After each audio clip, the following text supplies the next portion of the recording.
Bismillahirrahmanirrahim. Assalamualaikum warahmatullahi wabarakatuh. Innal hamdalillah nahmaduhu wa nasta'inuhu wa nastaghfiruh wa na'udzu billahi min shururi anfusina wa min sayyiati a'malina may yahdihillahu fala mudhillalah wa may yudlilhu fala hadiyalah. Asyhadu an la ilaha illallah wahdahu la syarikalah wa asyhadu anna Muhammadan abduhu wa rasuluh. Allahumma shalli wa sallim ala sayyidina wa maulana Muhammadin wa ala alihi wa ashabihi wa man tabi'ahum bi ihsani ila yaumiddin. Amma ba'du. Pertama-tama marilah kita untuk senantiasa memuji syukur kepada Allah Subhanahu wa taala atas segala nikmat yang Allah berikan kepada kita semua, nikmat yang sangat banyaknya nikmat sehingga kita tidak bisa menghitungnya satu persatu. Dengan nikmat tersebut kita masih diberi kesempatan untuk bermuajahah, bertatap muka, duduk-duduk di suatu rumah-rumah Allah, di salah satu rumah-rumah Allah, yaitu masjid. Yang masjid ini adalah tempat yang paling dicintai oleh Allah dan paling dibenci oleh setan. Selanjutnya tak lupa untuk selawat dan salam kita sampaikan pada baginda Rasulullah Muhammad sallallahu alaihi wasallam serta keluarga, sahabat serta seluruh umatnya sampai hari kiamat, dan mudah-mudahan kita termasuk umatnya yang senantiasa ittiba mengikuti jalan beliau, mengikuti jalan yang lurus dinul Islam, syariat yang berdasarkan wahyu ilahi. Mudah-mudahan kita akan tetap berjalan di jalannya sampai akhir hayat kita. Amin ya rabbal alamin.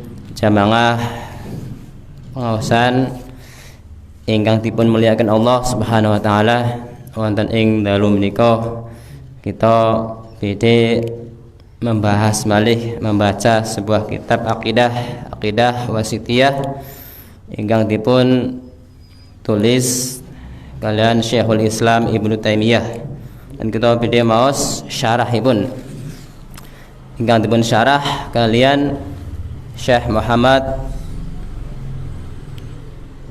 Ibnu Taimiyah ya. Muhammad bin Shalih Al-Utsaimin ya.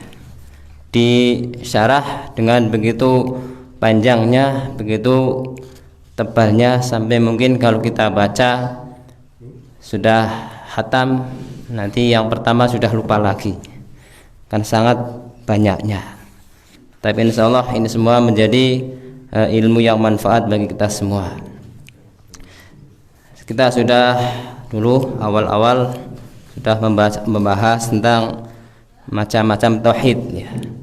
Dalam muqaddimah beliau Syekh Ibnu Utsaimin sebelum mensyarah matan akidah wasithiyah, belum membuat muqaddimah terlebih dahulu. Muqaddimahnya pun lumayan panjang.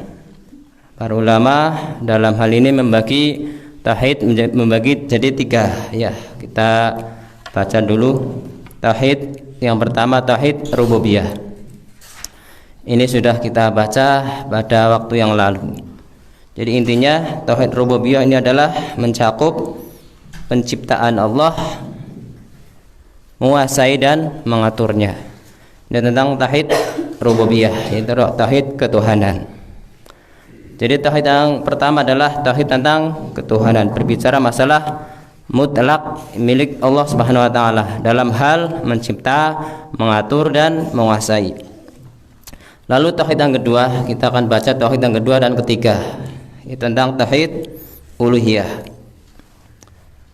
Tauhid uluhiyah adalah mengesahkan Allah dalam ibadah. Ketika kita beribadah, kita mentauhidkan Allah, hanya Allah satu-satunya yang kita sembah. Ini dalam artian ibadah tauhid uluhiyah, di mana kita menjadi hamba yang tidak boleh kita berhamba kepada selainnya.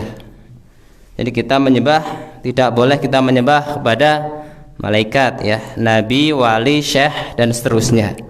Kita hanya menyembah kepada Allah Subhanahu wa taala dengan penghambaan diri untuk menuhankannya, satu-satunya zat yang berhak kita sembah. Oleh karena itu itu disebut tauhid uluhiyah dan dinamakan tauhid pula tauhid ibadah. Jika dilihat dari sisi Allah maka ini adalah tauhid uluhiyah. Tapi dilihat dari sisi hamba maka menjadi tauhid ibadah. Karena membahas tentang ibadah kita hanya pada Allah Subhanahu wa taala. Ibadah berpijak pada dua perkara yang besar, yaitu cinta dan pengagungan. Ini pijakan ibadah. Yang keduanya menghasilkan sikap yang disebut dalam sebuah ayat Allah Subhanahu wa taala berfirman, "Innahum kanu yusari'una fil khairati wa yad'unana ar-raghaba wa rahaba." Sesungguhnya mereka adalah orang-orang yang selalu bersegera dalam mengerjakan perbuatan-perbuatan yang baik. Mereka berdoa kepada kami dengan harap dan cemas. Jadi raghaba wa rahaba. Dengan rasa cinta maka akan muncul keinginan untuk melaksanakan ibadah. Lalu karena mengagungkannya, terus maka dengan akan timbul rasa takut dan khawatir, yaitu khawatir akan siksaannya, takut akan ancaman-ancamannya. Oleh karena itu ibadah berarti melaksanakan perintah-perintah dan menjauhi larangan-larangannya, yaitu melaksanakan perintah yang berpijak kepada keinginan dan mencari cara untuk sampai kepada yang memerintah, mencari cara untuk sampai kepada Allah Subhanahu wa taala, dan juga menjauhi larangan-larangannya yang berpijak kepada pengagungan dan takut kepada zat yang maha agung dengan ancamannya. Jika kita mencintai Allah maka kita menginginkan apa yang ada di sisinya. Tentu saja kita menginginkan agar kita bisa sampai kepada Allah Subhanahu wa taala. Dan kita pun mencari jalan yang menyebabkan kita sampai kepadanya, mengantarkan kepada Allah Subhanahu wa taala. Jadi kita mentaatinya dengan sempurna. Jika kita mengagungkannya maka kita akan takut, berarti kita takut akan siksanya, takut kepada Allah, takut dengan ancaman-ancamannya. Jadi setiap kali kita hendak bermaksiat, ini kita merasakan keagungan Sang Pencipta, maka kita pun akhirnya mengurungkan niat kita karena sudah kita mengagungkannya. Dalam firman Allah disebutkan, walaqad hammat bihi wa hamma biha laula ar-ra'a burhana rabbih kadzalika linasrif anhu su'a wal fahsya, yang artinya sungguh wanita itu telah bermaksud melakukan perbuatan itu dengan Yusuf, dan Yusuf pun bermaksud melakukan pula dengan wanita tersebut, andai kata dia tidak melihat tanda-tanda dari Rabb-nya. Demikianlah agar kami memalingkan darinya keburukan dan perbuatan keji. Surat Yusuf ayat 24. Ini adalah nikmat Allah kepada kita semua. Apabila kita hendak bermaksiat, maka mendapati Allah di depan kita, sehingga kita pun takut, lalu segan, kemudian menjauhi maksiat. Hal ini karena kita menyembahnya dengan penuh harap, rohaba wa rohaba, dengan harap dan cemas. Ini tentang sedikit tentang penjelasan tauhid, tauhid berkaitan dengan ibadah. Ibadah yang kita lakukan itu dengan penuh takut dan cemas, penuh harap dan cemas. Lalu ibadah, apa arti ibadah? Ibadah digunakan untuk dua perkara. Itu fi'il atau perbuatan, dan maf'ul atau objek. Jadi digunakan dalam fi'il dan maf'ul, perbuatan dan objek. Ibadah ini digunakan untuk perbuatan yang merupakan ta'abbud atau beribadah. Dikatakan abadar rajulu rabbahu ibadan wa ta'abbudan. Laki-laki itu beribadah kepada Rabb-nya, Jadi penggunaan ibadah ini untuk ta'abud, itu termasuk penggunaan ismul masdar, ya, isim masdar. Untuk makna masdar, ya, dari segi penggunaan ibadah untuk fi'il atau perbuatan, definisinya adalah ketundukan kepada Allah dengan didasari kecintaan dan pengagungan, dengan melaksanakan perintah-perintahnya dan menjauhi larang-larangannya. Siapapun yang tunduk pada Allah, dia akan mulia dengan ketundukannya. Walillahil izzatu walirasulih, walillahil izzah walirasulih. Dan padahal kekuatan itu hanyalah milik Allah dan pula bagi Rasulnya. Ibadah juga digunakan untuk objek, maksudnya adalah amalan yang merupakan ibadah. Jadi dari segi ini kita mendefinisikannya seperti definisi Syekhul Islam Ibnu Taimiyah, di mana beliau rahimahullah berkata, ibadah adalah sebuah nama yang mencakup seluruh apa yang dicintai dan diridhoi oleh Allah Subhanahu wa taala, baik berupa perkataan ataupun perbuatan yang lahir maupun yang batin. Jadi sesuatu yang dengannya kita beribadah kepada Allah haruslah murni untuk Allah, tidak boleh diberikan kepada selain Allah, seperti salat, puasa, zakat, haji, doa, nazar, takut, tawakal, ataupun ibadah-ibadah yang lainnya. Itu harus murni untuk Allah Subhanahu wa taala. Jika kita bertanya, mamanya, mana dalil yang menunjukkan bahwa uluhiyah itu hanya hak milik Allah semata? Maka jawabannya banyak sekali, ya. Di antaranya adalah firman Allah.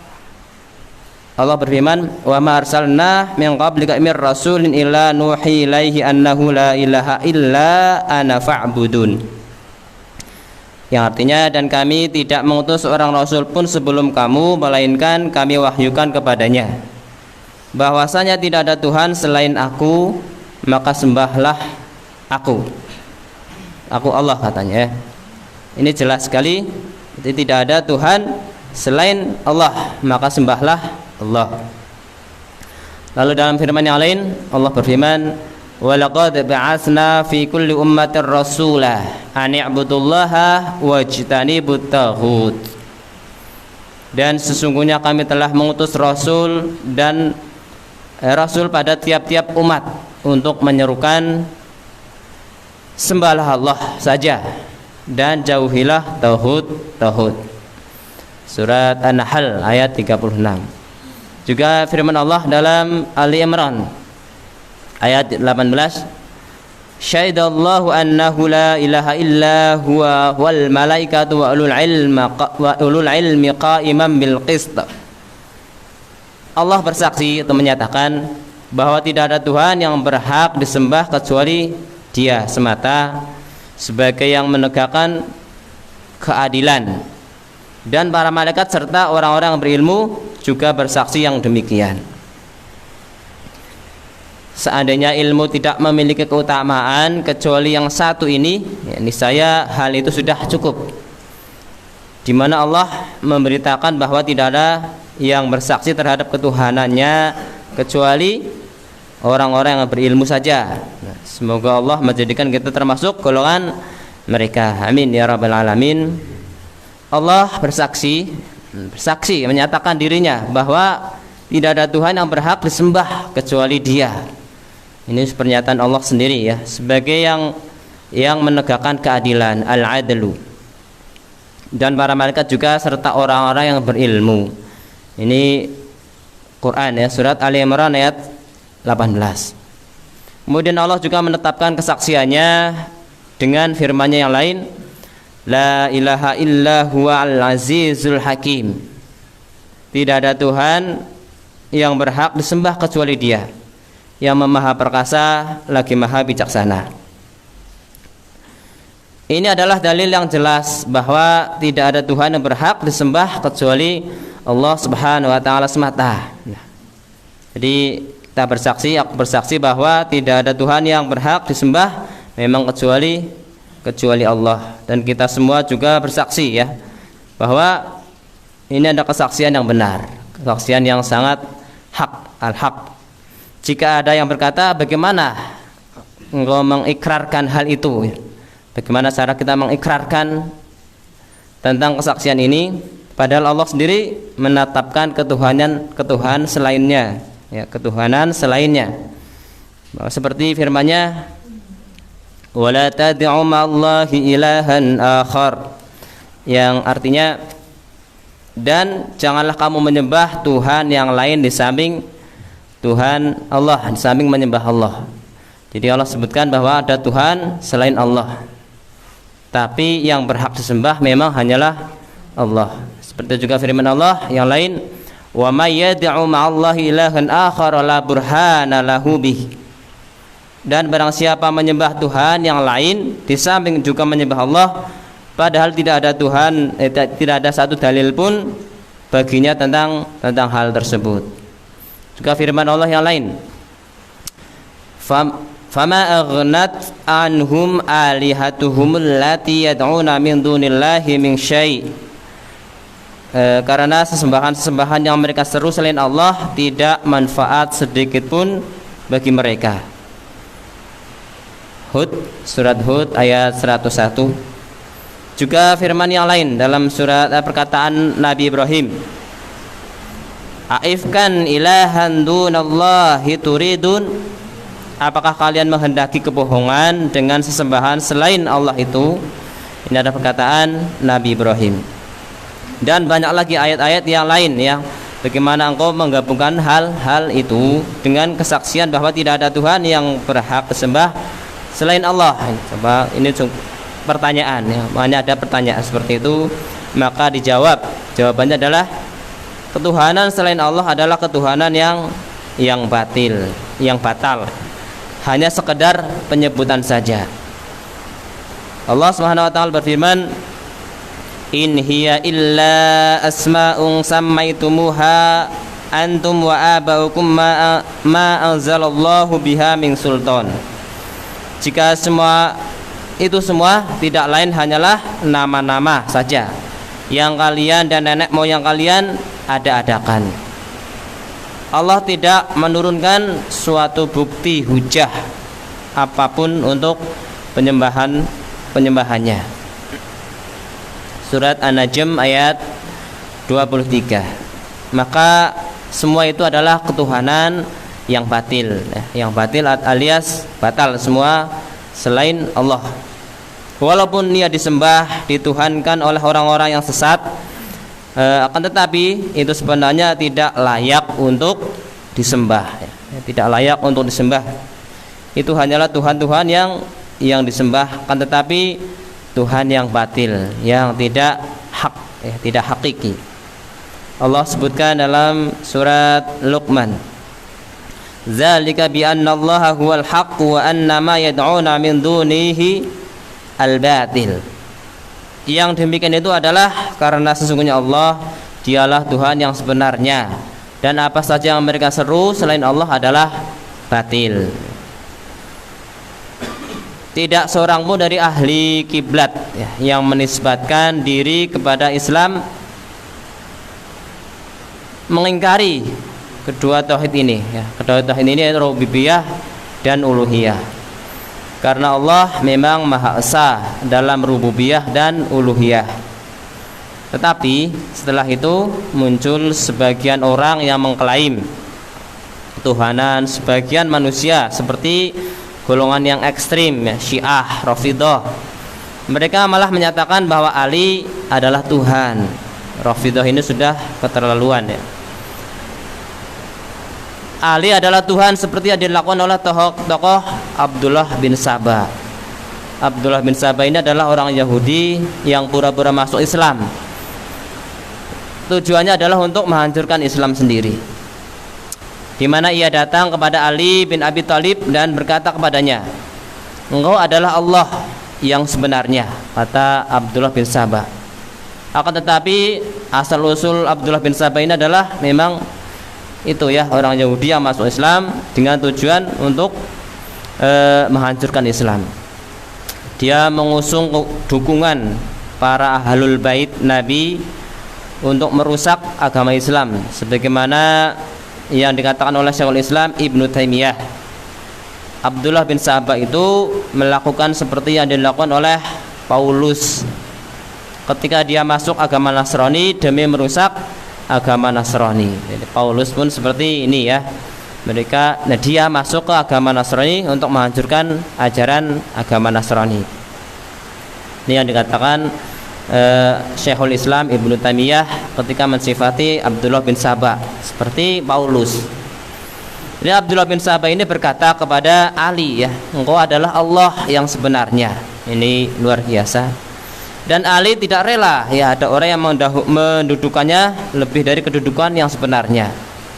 Bahkan dengan kearifan, keadilan, ilmu dan pengetahuannya, Ali menyatakan di atas mimbar ya di Kufah, dia mengatakan sebaik-baik umat ini setelah nabinya adalah Abu Bakar, kemudian Umar, dan seterusnya. Ali mengumumkan hal itu di dalam khutbahnya yang dinukil oleh darinya secara mutawatir, secara banyak riwayat dari para sahabat yang meriwayatkan pernyataan Ali ini. Dia mengatakan manusia terbaik setelah Nabi Abu Bakar, kemudian Umar. Ini Ali sendiri. Dan Ali memang luar biasa tawaduknya. Ali mengucapkan ini dan dia mengakui keutamaan bagi pemiliknya, itu Abu Bakar. Mana mungkin dia rela kalau ada yang berkata kepadanya, ya engkau adalah Allah yang sebenarnya. Ini luar biasa ya. Oleh karena itu Ali mentakzir atau menghukum dengan berat. Ali menyuruh menggali parit waktu itu, lalu dipenuhi dengan kayu bakar. Lalu api pun dinyalakan. Membuat parit, mengumpul kayu bakar, kemudian dinyalakan api. Selanjutnya orang-orang itu ditangkap ya. Orang-orang yang menganggap diri sebagai Tuhan karena terhasung oleh Abdullah bin Sabah ini. Ditangkap dan dilemparkan ke dalam api. Hal itu karena ya luar biasa ya. Kebohongan mereka sangat besar. Ini adalah sungguh luar biasa kebohongannya. Naudzubillah. Dan bukan sesuatu yang remeh itu ya. Menurut sesuatu riwayat, Abdullah bin Sabah ternyata lolos dari penangkapan tersebut dan tidak tertangkap. Akhirnya yang jelas Ali itu membakar sekelompok-kelompok Sabaiyah ya. Kelompok yang mengikuti Abdullah bin Sabah, yang mereka itu mengklaim mereka mengklaim bahwa Ali sebagai Tuhan. Kembali kami katakan bahwa semua orang yang bermaksud ahlul kiblat tidak ada yang mengingkari kedua bentuk tauhid ini, tauhid rububiyah dan tauhid uluhiyah. Jadi meskipun ada sebagian ahli bid'ah yang menuhankan manusia, yang banyak diperdebatkan di kalangan ahlul kiblat, itu malah justru tauhid yang ketiga biasanya ya. Ahlul kiblat biasanya memperdebatkan tauhid yang ketiga, yaitu tauhid asma wa sifat.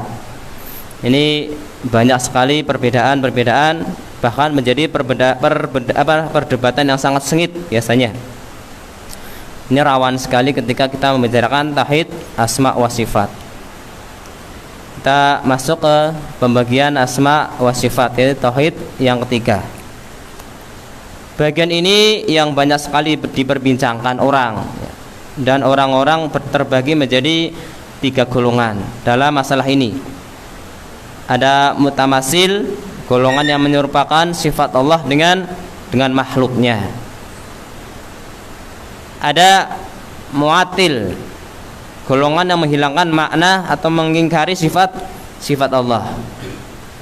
Lalu ada mu'tadil, yaitu orang golongan yang mengambil jalan adil, yaitu jalan tengah. Jadi terpecah menjadi 3 golongan. Golongan yang kedua bisa mendustakan atau mengubah. Bid'ah pertama yang muncul di tengah umat ini adalah bid'ah Khawarij. Orang-orang Khawarij, pelopornya adalah Dzulkhuwaisirah, pelopor dari suku Tamim, itu membangkang kepada Nabi dulu sudah membangkang dulu. Ketika beliau membagi harta ghanimah kepada orang-orang, Dzul Khuwaisirah ini berkata kepada Nabi, berlaku adilah, kata beliau, kata dia ya. Inilah pembangkangan pertama yang dilakukan oleh orang-orang Khawarij dalam syariat Islam. Seterusnya kerusakan ditimbulkan oleh mereka itu membesar, meluas di akhir masa kekhalifahan Utsman bin Affan. Dan pada saat itu terjadi pertikaian antara Ali dan Muawiyah. Itu adalah puncaknya ketika Ali dan Muawiyah bertempur, dan orang-orang Khawarij ini mengkafirkan kaum muslimin lalu menghalalkan darah-darah mereka. Jadi berbunuh-bunuhan antara kaum muslimin. Luar biasa puncaknya kobaran api yang dikobarkan oleh orang-orang Khawarij. Kemudian lahir Qadariyah. Setelah itu lahir Ahlu Bidah dari disebut Qadariyah. Maka Qadariyah ini majusinya umat ini, majusinya umat ini yang mengatakan bahwa Allah tidak mentakdirkan perbuatan manusia. Di perbuatan manusia itu di luar kehendak Allah, kata mereka. Dan juga tidak diciptakan ya. Allah tidak menciptakan. Bahkan tokoh-tokoh dan kelompok ekstrem mereka menyatakan bahwa perbuatan manusia itu tidak diketahui oleh Allah. Ini sudah sangat jauh sekali. Tidak tertulis di Lauhul Mahfuz, bahkan kata mereka bahwa Allah tidak mengetahui apa yang dilakukan manusia kecuali pada saat perbuatan tersebut terjadi. Dan mereka itu menganggap seperti itu. Jadi tidak diketahui Allah kecuali setelah terjadi. Ini sudah sangat jauh sekali. Kata mereka, segala urusan itu bermula begitu saja tanpa takdir. Jadi bermula dengan kebetulan saja. Mereka ini muncul di masa akhir periode sahabat. Munculnya itu pada akhir-akhir sudah memasuki tabi'in. Mereka mendapati masa Abdullah bin Umar. Abdullah bin Umar memang sahabat Nabi, dan beliau adalah sahabat yang paling lama sampai zaman tabi'in. Beliau masih aktif ya, masih aktif. Satu-satunya sahabat Nabi yang masih hidup ketika pada zaman tabi'in. Ubadah bin Samit juga ya, ini tapi yang paling terakhir ini Abdullah bin Umar. Dan lain-lain ada tapi tidak begitu terkenal. Tetapi di akhir masa sahabat ini, yang ketika masa itu lahir juga ahli bid'ah Murji'ah. Ada ahli bid'ah yang namanya golongan Murji'ah pada masa mayoritas tabi'in, ketika tabi'in masih ramai, masih hidup. Kelompok ini Murji'ah, mereka mengatakan kemaksiatan tidak memudaratkan atau tidak mengurangi iman. Jika engkau ditanya, apakah engkau seorang mukmin? Engkau menjawab, iya. Maka Murji'ah ini akan berkata kepadamu, kemaksiatan tidak merugikan imanmu. Jadi silahkan berzina, silahkan mencuri, mabuk, membunuh dan sebagainya, kata orang-orang Murji'ah. Jadi kemaksiatan tidak membuat rugi imannya, kata mereka. Meskipun engkau mengerjakan seluruh dosa, katanya imannya tidak rugi. Ini yang juga sangat luar biasa. Hanya saja Syekhul Islam Ibnu Taimiyah mengatakan bahwa perkataan Qadariyah dan Murji'ah yang ini dibantah oleh sahabat-sahabat yang masih tersisa saat itu, yang sudah ada yang membantahnya, adalah dalam hal ketaatan, kemaksiatan, mukmin dan fasik. Mereka tidak berbicara tentang Allah dan sifatnya, hanya masalah itu. Mereka tidak berbicara ya masalah Allah dan sifat-sifatnya. Selanjutnya muncul lagi orang-orang yang katanya pintar ya. Mereka mengklaim bahwa akal harus didahulukan daripada wahyu. Maka mereka mengucapkan pendapat dari para pendapat Murji'ah dan Khawarij. Menurut mereka ini orang-orang yang melakukan dosa besar bukanlah orang mukmin, sebagaimana pendapat Murji'ah, bahkan ini kebalikannya. Tetapi tidak pula kafir sebagaimana pendapat Khawarij, tetapi dia berada di antara manzilah baina manzilatain, di antara dua kedudukan. Jadi sama dengan orang laki-laki yang bepergian dari satu kota ke kota lain. Dia sampai ke tengah jalan, dia tidak berada di kotanya yang satu dan tidak pula berada di kotanya yang dituju. Akan tetapi dia berada di antara dua kota tersebut. Ini untuk hukum dunia. Ya, sedangkan di akhirat dia mungkin kekal di neraka. Jadi dia berada di manzilah baina manzilatain ini di dunia. Dan mereka ini sama dengan Khawarij dalam hal hukum akhirat dan menyelisihi dalam hukum dunia. Ini muncul dan menyebar. Kemudian lahir juga bid'ah orang-orang zalim lagi buruk, ialah bid'ahnya Jahm bin Sufyan dan para pendukungnya yang dikenal dengan Jahmiyah. Maka disebut dengan Jahmiyah karena pengikut Jahm bin Sufyan. Bid'ah ini juga muncul dan tidak berkait dengan nama dan hukum. Ya, ini tidak terkait dengan predikat mukmin atau kafir ataupun fasik. Mereka lalu mengapa seorang berada di manzilah bainal manzilatain, ini juga tidak, ya. Tetapi berkaitan dengan zat Allah. Perhatikanlah bagaimana bid'ah menyusup ke dalam tubuh umat Islam, ya, setahap demi setahap, luar biasa, sampai akhirnya ia menyentuh sang Khalik, sang pencipta, sehingga dia disetarakan dengan makhluknya. Mereka mengatakan apa yang mereka inginkan sesuai dengan hawa nafsunya. Mereka mengatakan ini ditetapkan untuk Allah, ini tidak ditetapkan untuk Allah. Mereka itu akal, ya, akal menerima kalau Allah memiliki sifat ini, akal menolak kalau Allah memiliki sifat ini. Jadi mereka berbicara sesuai dengan yang mereka anggap masuk akal. Jadi lahirlah bid'ah Jahmiyah dan Mu'tazilah, ini yang mungkin paling menonjol, sehingga orang-orang menjadi beberapa golongan, ya, dalam masalah asma wa sifat ini sangat banyak. Ada golongan yang berkata kita tidak boleh mensifati Allah dengan wujud, ada, dan adam atau ketidakadaan. Karena Allah jika disifati dengan yang pertama ada, kata mereka, maka Allah sama saja apa yang ada, ya. Jika disifati dengan yang kedua tidak ada, maka dia sama saja dengan sesuatu yang tidak ada. Jadi ada dan tidak ada harus dibuang dari Allah. Pendapat ini berani menyamakan sang Khalik dengan hal-hal yang mustahil dan tidak mungkin terjadi. Karena pertemuan antara ada dan tidak ada adalah pertemuan antara dua perkara yang bertentangan, dan dua perkara yang bertentangan tidak mungkin bertemu dan tidak mungkin lenyap, ya, pada saat yang sama. Jadi akal siapapun pasti mengingkari dan tidak menerima hal itu. Lihatlah bagaimana mereka lari dari sesuatu lalu terjerumus ke dalam sesuatu yang lebih buruk lagi. Ada golongan yang kedua yang lain juga mengatakan kita mensifati Allah dengan penafian dan tidak mensifatinya dengan penetapan.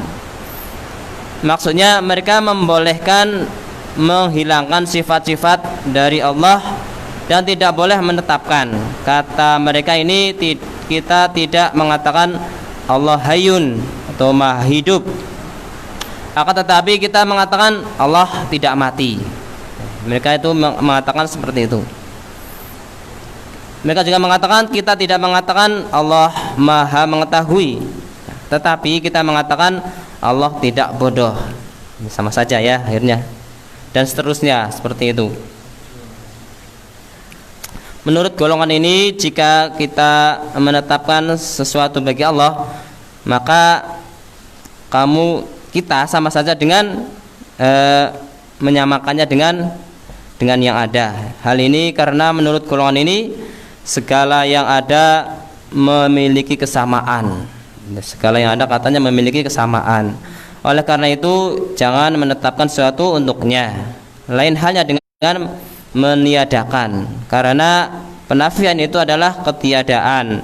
Padahal sifat-sifat Allah yang ada di Al-Quran lebih banyak ya, melalui jalan penetapan daripada penafian. Jika dikatakan kepada golongan ini, golongan yang ekstrem ini juga, Allah berfirman tentang dirinya ya, Sami', maha mendengar, Allah As-Sami', atau Al-Basir, Allah maha mendengar. Mereka itu akan menjawab, ini hanya sekedar penyandaran saja. Artinya pendengaran disandarkan kepada Allah bukan karena dia adalah sifat Allah, kata mereka, tetapi karena dia memiliki makhluk yang mendengar. Jadi ia hanya penyandaran.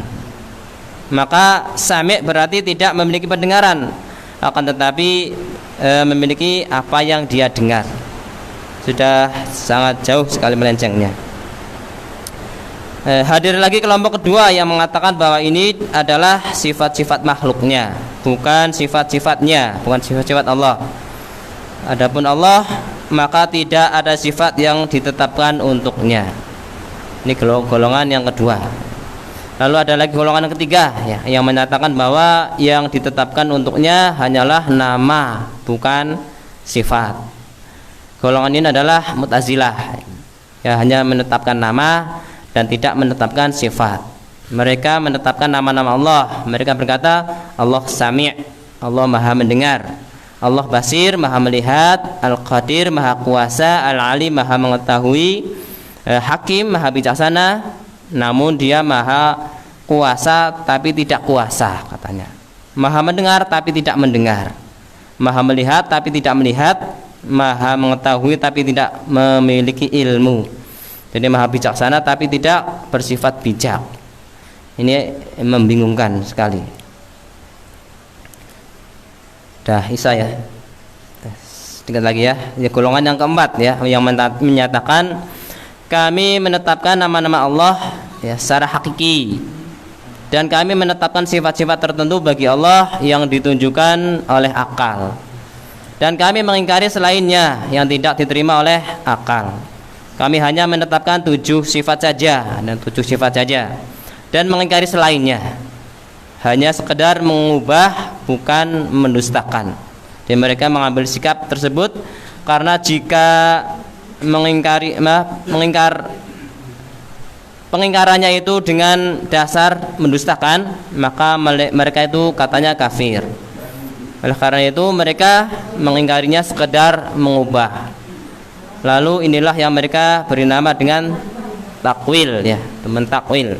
Jadi 7 sifat tersebut adalah perkataan mereka, lahul hayatu wal kalamu wal basar, sam'un iradatun wa ilmun wa qatadar. Dialah Allah memiliki sifat hidup, berbicara, melihat, juga mendengar, berkehendak, mengetahui dan kuasa.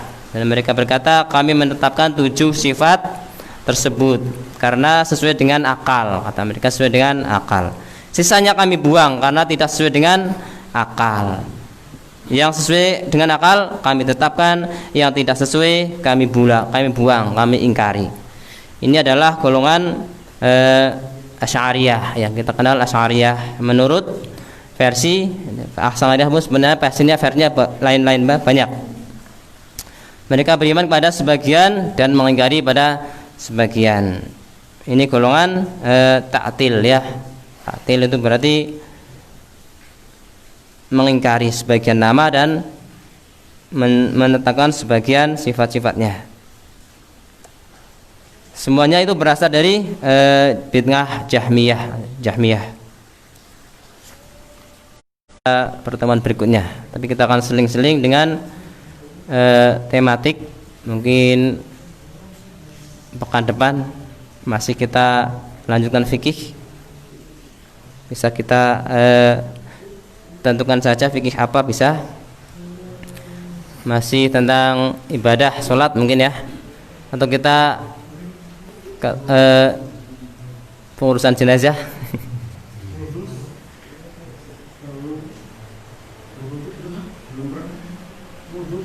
Wudu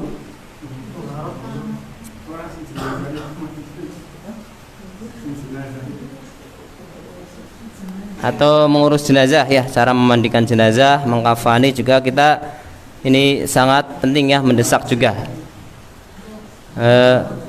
Memandikan, mengkafani, menyolati ya, menyolati dan menguburkannya. Ini ada 4 hak kita kepada mayit atau jenazah. Dan ini adalah suatu hal yang sangat diperlukan. Ini sangat penting sebenarnya, tapi masih banyak yang acuh ya, tidak begitu diperhatikan karena masih berpendapat fardu kifayah ya. Kalau sudah ada yang mengurusi, sudah saya nggak usah ngurusi lah, sudah gugur kewajiban. Tapi kalau kita tidak belajar, siapa lagi yang akan belajar? Nanti semuanya tidak ada yang belajar sampai akhirnya masuk ke dalam dosa semuanya. Kalau siap insyaallah ya pengurusan jenazah nggak apa-apa, atau kalau belum siap ya kita ke toharoh wudu ya. Wudu juga sudah kita bahas dulu ya, sebelum sifat sholat Nabi kan toharoh dulu sedikit walaupun tidak lengkap. Kalau untuk pengurusan jenazah kita menggunakan obyek ya. Kalau obyeknya bisa kita harus persiapkan dulu ya. Ada mungkin boneka, kalau ada boneka yang untuk mainan anak ya.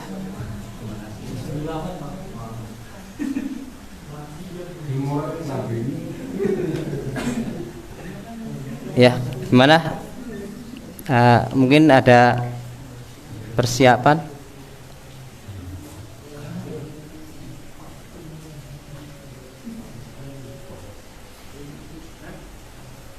Kecil-kecilan saja ya, kalau mungkin boneka atau buat ya, membuat dengan kain guling ya nggak apa-apa.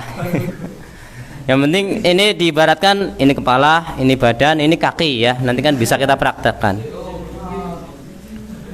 Kalau untuk memandikan ya, memandikan jenazah, nanti kan kita bisa lihat ya, momen ini pura-pura atau kita bawa cibuk ya, pura-pura ada airnya tapi tidak ada airnya. Bagaimana cara menyiramnya, bagaimana cara membutuhkannya dan seterusnya. Itu perlu juga praktek. Tanpa praktek biasanya masih mamang ya. Itu saja mungkin yang bisa kita bahas. Sudah Isya, saya tutup dulu. Untuk waktu berikutnya berjalan ya, kita sambil berjalan, insyaallah semuanya akan baik ya, berjalan dengan baik, kita akan tersentuh semuanya kalau masih Allah kehendaki. Saya tutup dulu. Subhanakallahumma bihamdika asyhadu an la ilaha illa anta astaghfiruka wa atubu ilaik. Assalamualaikum warahmatullahi wabarakatuh.